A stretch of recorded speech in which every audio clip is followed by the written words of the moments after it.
ये radio Pakistan podcast है। अस्सलाम वालेकुम। अकमल शहजाद गुम्मन आपकी खिदमत में हाज़िर है। आज वर्ल्ड सर्विस के इस पॉडकास्ट में हमारे मेहमान हैं सैयद इश्तियाक हमदानी। ये मास्को रूस में होते हैं और वहाँ जर्नलिज़म करते हैं। बुनियादी इनका ताल्लुक़ मुज़फ़्फ़राबाद आज़ाद कश्मीर से है, लेकिन कई सालों से वहाँ मास्को में ही जर्नलिज़म के शोबे से वाबस्ता हैं। कैसे हैं हमदानी साहब? जी अस्सलाम वालेकुम, बहुत शुक्रिया कि आपने मौका दिया आपसे मुलाकात का, आपको देखने का। कितने अरसे के बाद पाकिस्तान तशरीफ़ लाए हैं? सडनली ये जो साल गया है, इसमें मेरे एक ब्रदर की डेथ होगी अच्छा। रिसेंटली, तो उस वजह से ये मेरा कोई साल के अंदर तीसरा वो है बिल्कुल विज़िट है। उससे पहले एक हमने इवेंट किया था रशिया के हवाले से कराची के अंदर, तो वो मैं डेलीगेशन का हिस्सा था। और ये अप्रैल में जिस दिन बल्कि इंडिया ने हमला किया, तो उसी दिन मेरी फ़्लाइट थी मई में कैंसिल हो गई थी। अच्छा। तो उससे पहले मैं अक्टूबर में आया हुआ था।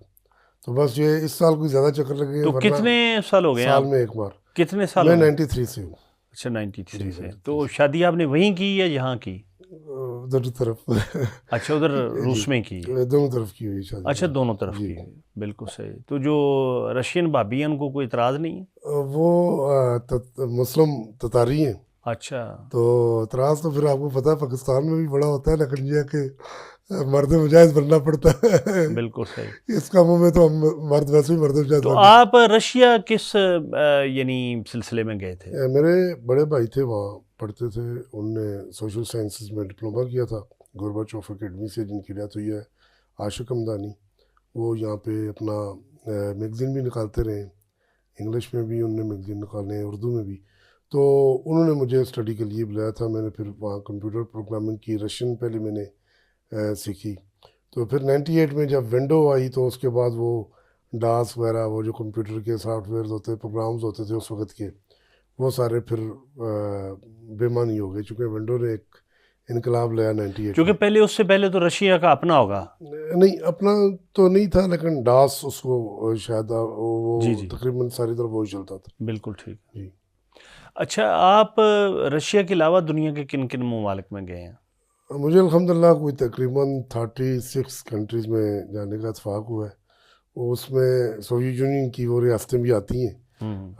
मेरा ख्वाब था कि मैं सोवियत यूनियन की इन तमाम रियासतों के ज़िंदगी के बारे में कोई किताब लिखूं। बिल्कुल तो उस सही। हवाले से जब जब मुझे मौका मिला, तो 14 में से मैं 12 रियासतों में गया हूँ। तो 2 में मैं अभी तक नहीं जा सका। एक उनमें आर्मेनिया है, जिससे अभी गुज़श्ता रोज़ ही हमारे डिप्लोमेटिक रिलेशन बनने जा रहे हैं। और इसके अलावा मोल्दोवा है, ये बिल्कुल यूक्रेन के बाद आती है। तो अब तो मुझे वो भी याद नहीं जो पहली रियासतों में मैं गया था, चूँकि काफ़ी टाइम गुजर गया। इन रियासतों के अलावा जो इन रियासतों के अलावा मैंने यूरोप तकरीबन मोस्टली शेंगन कंट्रीज़ के अंदर सारे 2-4 को छोड़ के सारे गया हूँ। यूएस में मुझे इनवाइट किया गया था, वहाँ पर भी मैंने गया हूँ, यूके में भी। तो इस तरह मिडिल ईस्ट के अंदर भी काफ़ी मुबारक देखने का। तो मैं इसलिए ये सवाल किया कि आप कहाँ कहाँ दुनिया के ममालिक में गए हैं, तो आप अगर एक कंपैरिजन करना चाहें जी, तो वो आप कैसे करेंगे? रूस का, यूरोप का, पाकिस्तान का और पूरी दुनिया का? इसमें एक ही सवाल में 2-3 सवाल आ गए।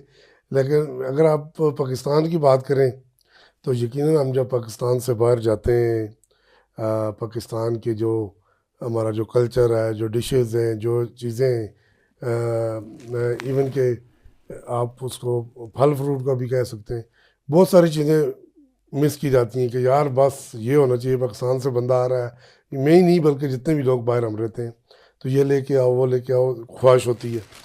तो उसमें लेकिन जब हम लोग पाकिस्तान में वापस आते हैं, तो हम देखते हैं बहुत सारी चीज़ें, बहुत सारे मसाइल जो हम पाकिस्तान के अंदर जो आज के नहीं है बल्कि साल साल चलते हैं, उसमें जो भी एक तरक्की पजीर मुल्क में होते जो हैं। जो सुल्तों का जो फकदान है, वो हम देखते हैं। फिर वो तो अगर रशिया की बात की जाए, तो रशिया में जो है, हम चूँकि एक अरसा से रह रहे हैं, तो रशियन जो है वो आपको छेड़ते नहीं हैं।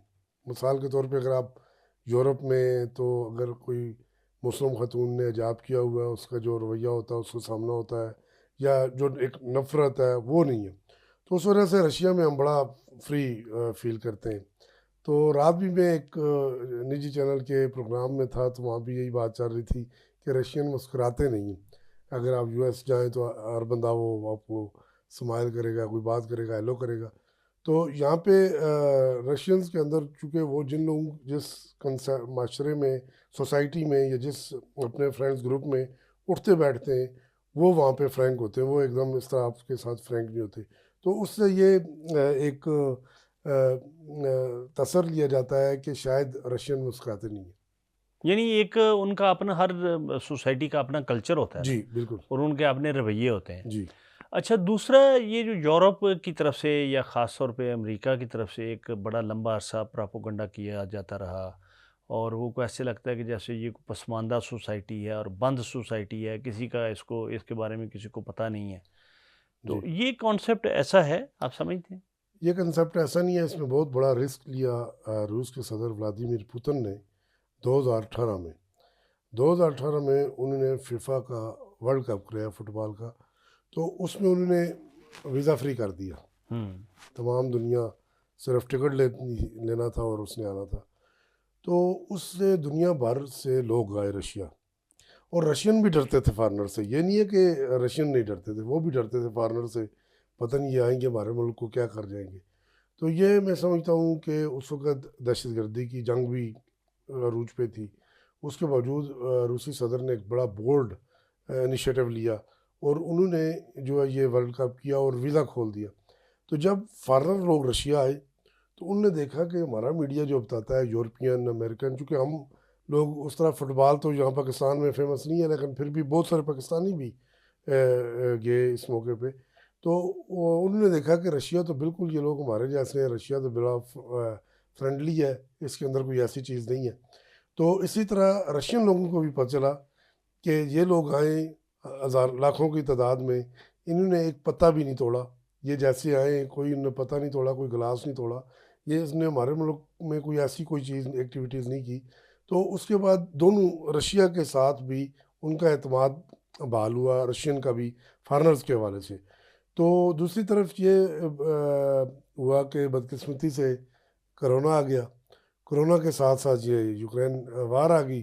तो रशिया ने जो उस वर्ल्ड कप के बाद अपने आप को दुनिया में मनवाना था या अपने आप को दिखाना था, रशिया वो मौका उस तरह फ़ायदा नहीं उठा सका जैसे वो फ़ायदा उठा सकता था। अच्छा, आपने यूक्रेन की बात की, तो ये बुनियादी तनाज़ा है क्या रूस और यूक्रेन के दरमियान? यूक्रेन में जो 2014 में गवर्नमेंट थी, उस गवर्नमेंट का झुकाव मॉस्को की तरफ था। चूँकि ये पार्ट ऑफ सोवियत यूनियन रही हैं सारी रियासतें, तमाम ही रियासतें उनके पड़ोसी ममालिक जैसे तो उस वजह से हमसाए तो आप नहीं बदल सकते। उन तमाम हमसाए ममालिक का जो रुझान था, जो मुशावरत थी, जो ऑर्गेनाइजेशन है, वो रशिया के साथ, मॉस्को के साथ मुंसलिक हैं। यानी वो सारी सीआईए स्टेट्स रशिया मास्को आए, ये जो वो सीआईए इसमें नहीं आते, बाल्टक स्टेट्स जो है, लटविया, लिथुआनिया, एस्टोनिया, जो यूक्रेन से बाद में आती हैं। तो उन स्टेट्स ने हमेशा अपना रुझान जो है यूरोप की तरफ रखा, बाकी सब ने रशिया की तरफ क्योंकि वो रखा, हैं भी यूरोप के करीब। यूरोप के करीब। तो अब चूँकि यूरोप ने वहाँ पे जो उनके बाद पहली स्टेट यूरोप की तरफ आती है यूक्रेन, या मोल्दोवा है, मोल्दोविया उसको भी हम कहते हैं। तो उसको उसके अंदर अपना असर रसूख पड़ाया। वहाँ उन्होंने नेटो फोर्सेस को लाने, नेटो में शामिल करने के लिए यूक्रेन को कोशिशें की। और रूस की जो स्टेट्स इलाके आज़ाद करवाए गए, वहाँ सारे रशियन हैं, रशियन स्पीकिंग लोग हैं, उन्हें यूक्रेनी ज़बान नहीं आती, वो रशियन बोलते हैं। तो उन्हें नफ़रत अमेज़ रवैये का वो सामना था। जॉब्स के इशू थे, उनके काफ़ी सारे मसाइल थे जिनके ऊपर रशिया आवाज़ बुलंद करता रहा कि आप हमारे रूसी लोगों को इस तरह तंग न करें। अब यहाँ बड़े अहम एक चीज़ है जो दुनिया शायद उसको इतनी बारीक बीनी से नहीं देख रही, वो ये है कि ये सारे लोग ऑर्थोडॉक्स हैं। रशिया, बेलारूस और यूक्रेन, ये ऑर्थोडॉक्स लोग हैं, और इनके एक का भाई उधर रहता है, दूसरे का भाई इधर रहता है। किसी की माँ उधर है, किसी का बाप इधर से है। इनके आपस में रिश्ते हैं, ये एक नेशन आप समझ लें थी। तो उसमें जब यूरोप ने अपनी एंट्री की, अमेरिका ने अपनी एंट्री की, तो उन्होंने ये किया कि वो हुकूमत हटा दी। जब वो हुकूमत उठाई तो 2014 में क्रीमिया पे ने अपने कंट्रोल में कर लिया रशिया को, इसको रशिया ने क्रीमिया को कंट्रोल में कर लिया। तो उसके बाद ये तनाज़ा फिर चलता रहा, रशिया पे पाबंदियाँ लगी, डिप्लोमेट्स को निकाला गया, तमाम रशियंस जितने भी यूरोपियन ममालिक में थे।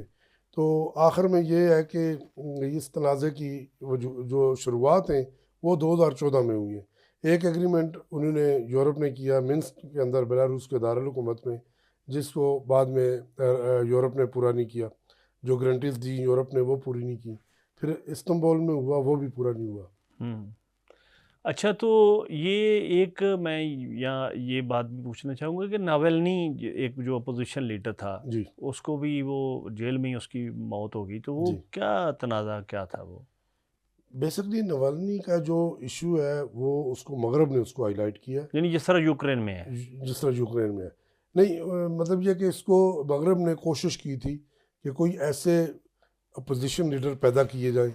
हालांकि उसका कोई इतनी बड़ी कोई पहले से जमात नहीं थी, उसका नाम कोई नहीं जानता था। आखिरी कुछ चंद सालों में उसने अपने आप को मतलब मीडिया पे भी होया। वो बुनियादी तौर पे वकील था मेरे ख्याल में। जी, लेकिन उसको उस पैसे वाला बंदा था, तो पैसे के ज़ोर पे उसने अपने आप को कोशिश की कि कोई ऐसी मूवमेंट लॉन्च की जाए जैसे यूक्रेन में हुई, और एक एक्टर को उन्होंने जो प्रेसिडेंट बना दिया।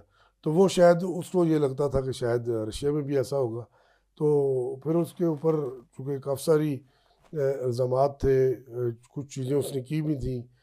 जैसे आज अगर आपको इस्लामाबाद में दफ़ा 144 है, तो कोई भी कितना ही बड़ा पोजीशन लीडर हो या गैर सियासी बंदा हो, अगर वो खिलाफ वर्जी करेगा तो वो ज़ाहिर है कानून हरकत में आएगा। तो वो इस तरह की उसने काफ़ी सारी ऐसी चीज़ें प्रोटेस्ट किए, कुछ चीज़ें ऐसी की जो कानून के मुताबिक नहीं थी। तो ज़ाहिर बात है उस पर मुकदमात बने, फिर वो जेल में बीमार हुआ और उसकी डेथ हुई। अच्छा हमदानी साहब, ये ज़रा बताइएगा कि सदर पुतिन को तकरीबन 25 साल होने वाले हैं जी या हो चुके हैं, जी तो आप इनके सारे पीरियड को किस तरह देखते हैं? एक वो जो सोवियत यूनियन का फॉल और उसके जी बाद फिर एक जी ये किस्म का राइज है या अपने जी पाँव पे खड़े होना है? जी। मैंने अपनी आंखों से रशिया को बदलते और डेवलप होते देखा है। एक वक्त वो था कि हम लोग शाम को जब कहीं हमारी क्लास लेट हो जाए तो हम डर डर के ये टैक्सी करा के डोर टू डोर जाते थे घर। उसकी वजह ये है कि सेंट्रल एशिया से भी बहुत सारे ग्रुप्स थे, कुछ और ग्रुप्स ऐसे थे कि जो वहाँ पे फार्मर को मारते भी थे, लूटते भी थे, करते थे। तो बड़ी रूल रेगुलेशन का बड़ा इशू था, काफ़ी सारे मसाइल थे। उन मसाइल में पुतिन जब आए तो इन्होंने रशिया को ज़ीरो से उठाया है। यानी रशिया के जो अदारे हैं, जैसे एरोफ्लोट है जो रशिया की कौमी एयरलाइन है, वो बिल्कुल कंगाल हो चुकी थी। गज़प्रोम जिसको जो ऑयल एंड गैस की सबसे बड़ी हुकूमती कंपनी है, वो उसका हालत ऐसी थी, करप्शन भरमार थी और कोई किसी को पूछने वाला नहीं था। मुझे लोग सवाल करते हैं कि येल्सन थे उससे पहले सदर, कि येल्सन अच्छे थे या पुतिन अच्छे हैं। तो मैं कहता हूँ बसीयत फॉरनर येल्सन ठीक थे, बसीयत रशियन नेशनल पुतिन ठीक है। वो कहते हैं फ़र्क क्या है। मैंने कहा जब येल्सन थे तो आपके लिए कोई भी चीज़ करनी मुश्किल नहीं थी, आप उसको भाई खर्चा होकर करें, कर पैसे खर्चा करें और खर्चा करें। करें तो और अपना करवा लें। अब चूँकि ये फार्मर्स के मफाद में तो आती थी ये चीज़ें, जैसे एयरफ्लोट का इन्होंने हाल किया, ऑयल बाहर लेके गैस बेचते थे बाहर, सस्ती से सस्ती चीज़ें बेच देते थे। तो जब पुतिन आए उनने सारे को कंट्रोल में किया पूरे मुल्क के अंदर, यानी रेगुलराइज किया। जी रेगुलराइज किया, नए कानून बनाए। तो उस वजह से ये है कि रशिया ने अब तरक्की की है। मुझे अच्छी तरह याद है पाकिस्तान के एक अखबार में जब मैं रशिया जा रहा था तो मुझे एक तस्वीर छपी के रोटी के असूल के लिए, ब्रेड के असूल के लिए लोग मास्को में लाइनों में खड़े। तो मुझे मेरे दोस्त कहते थे ये कहाँ जा रहे हो, ये देखो। तो मैं भी सोचता था ये क्या है। तो लेकिन ये आज का रशिया बिल्कुल दूसरा रशिया, आज रशिया बदल गया है। यही वजह वो अमेरिका और रशिया आज एक आमने सामने खड़े हैं, सुपर पावर है। Super power. तो दूसरा ये बताइएगा कि आप पाकिस्तान की किसी इदारे के लिए भी वहाँ काम करते हैं? मैंने अपने करियर का जो आगाज़ 2014 में किया था सच टीवी के साथ, और उसके बाद मैंने काफ़ी डिफरेंट चैनल्स पे भी काम किया, और आखिरी जो 2020 में से मैं पीटीवी के साथ हूँ, और मुझे साबिक़ प्राइम मिनिस्टर का जो विज़िट हुआ था वो सारा मैंने कवर किया था। उसके अलावा साबिक़ चीफ ऑफ आर्मी के इवन के रहील शरीफ साहब जब थे उस वक्त भी मुझे इत्फाक हुए। इस तरह के काफ़ी विज़िट मैंने कवर किए हैं। तो उसके साथ साथ मैं अखबारात के लिए भी लिखता हूँ, और साफ लंदन के लिए भी लिखता हूँ, कभी कभी नए वक्त के लिए भी लिखता हूँ। तो वहाँ की किसी इदारे से भी व्यवस्था है रशिया वहाँ का? एक पर्सन ऑफ स्टेट नाम का एक मैगज़ीन छपता है, ये अंग्रेज़ी में है या रशिया में है? रशियन में है। तो अल्हम्दुलिल्लाह मेरी रशियन भी अच्छी है, तो मैं रशियन में भी कुछ ना कुछ लिख लेता हूँ। तो उस वजह से ये है कि हमें कोशिश होती है कि हम पाकिस्तान और रूस के दरमियान दोनों तरफ से, यानी वहाँ की ख़बरें यहाँ के मीडिया में और यहाँ की ख़बरें पॉजिटिव इमेज हम डेवलप कर रहे हैं पाकिस्तान का रशिया में, और रशिया का भी हम पॉजिटिव भी खबर देते हैं। उसकी वजह यह है कि दूसरी खबरें देने के लिए अब सोशल मीडिया मौजूद है। बिल्कुल। अच्छा हमदानी साहब ये बताइए कि पाकिस्तान और रूस के जो ताउन है उसको फ्यूचर के रोशनी में आप किस तरह देखते हैं आइंदा आने वाले दिनों में, कि ये ताल्लुकात कैसे, इस वक्त उनकी ये हैसियत क्या है और आगे चल के कैसी हो सकती देखिए, है? सर जंग के बाद काफ़ी उतार चढ़ाव जो है ताल्लुकात में रहा है, और अभी जो पिछले आप ये देखें कि 2014 से तकरीबन जब ये उससे पहले भी जब जरदारी साहब पहली बार सदर बने थे, तो उन्होंने चीन और रूस को फोकस किया था। बेसिकली तो उन्होंने कहा था जी कि ये उनकी पार्टी का एक विजन है, और भट्टो साहब ने किया था, तो उसको वो लेके चल रहे हैं। लेकिन उसके जो अच्छी बात है वो ये है कि जरदारी साहब के बाद आने वाली हुकूमतों ने, उस वक्त आज फिर जरदारी साहब सदर हैं, उस वक्त से इस वक्त तक जो बाद में हुकूमतें आई हैं, उन्होंने उस लाइन को किसी न किसी तौर पे चलाते रहे, वो यानी उसको स्टॉप नहीं होने दिया। तो आम तौर पे ये होता है कि जी इससे ख़त्म करें, उससे शुरू करें, तो ये बहुत अच्छी बात है। ख़ासकर मौजूदा चीफ ऑफ आर्मी स्टाफ जो हैं, उनका बड़ा अच्छा इनिशिएटिव है, उनका बड़ा अच्छा ये काम है कि वो एक वक्त में अमेरिका, चाइना और रशिया को लेके चल रहे हैं। तो मैं कहता हूँ कि ये एक बड़ा ज़बरदस्त है, चूँकि हम किसी ब्लॉक का हिस्सा बने बगैर पाकिस्तान की तरक्की के लिए काम करें, पाकिस्तान को आगे लेके जाएं। बहुत शुक्रिया।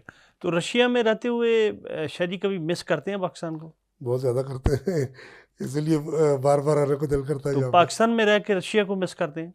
जी देखें, हर बंदे की एक्टिविटीज़ होती हैं, कुछ कमिटमेंट्स होती हैं, तो उसकी वजह से अगर बाज़ का हम मिस ना भी करना चाहिए मिस करते हैं। लेकिन ज़ाहिर बात है हमने एक ज़िंदगी का हिस्सा वहाँ पे गुजारा है, उस शहर की रौनकें। तो वहाँ कितने बच्चे हैं आपके? मेरा एक बेटा है। और यहाँ? यहाँ कोई बच्चे नहीं है। चले, अल्लाह ताला खैर वफ़ियत रखे। हमदानी साहब बहुत अच्छा लगा आपसे, बहुत मुख्तसर वक्त में हमने काफ़ी अच्छी गुफ्तगू की। जी, तो आप रेडियो पाकिस्तान के स्टूडियो में तशरीफ़ लाए, पॉडकास्ट स्टूडियो में। आपका बहुत शुक्रिया था। जी, हमारे साथ रिकॉर्डिंग इंजीनियर वकार थे।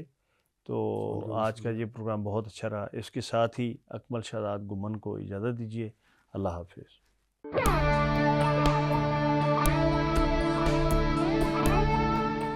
ये रेडियो पाकिस्तान पॉडकास्ट है।